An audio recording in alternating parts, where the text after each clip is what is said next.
To, masu sauraro Assalamu alaikum.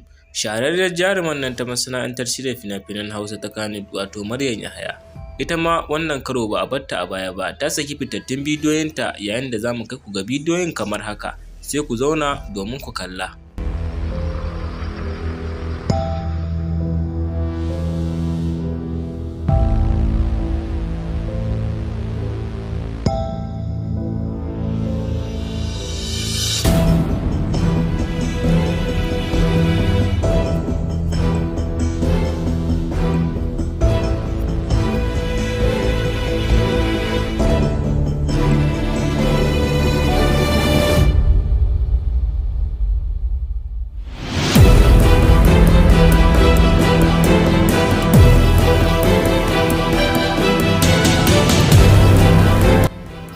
To, wannan shine fitattun bidiyoyin da jarumar ta wallafa a wannan shekara, yayin da take sanarwa da duniya cewa ita ma dai har yanzu ba a barta a baya ba, ta dawo kan intanet wanda mutane suke kira da yanar gizo, wato ta dawo online. Shin menene cikakken ra'ayinku dangane da wannan jaruma wanda 'yan kwanakin baya ake jin ta shiru?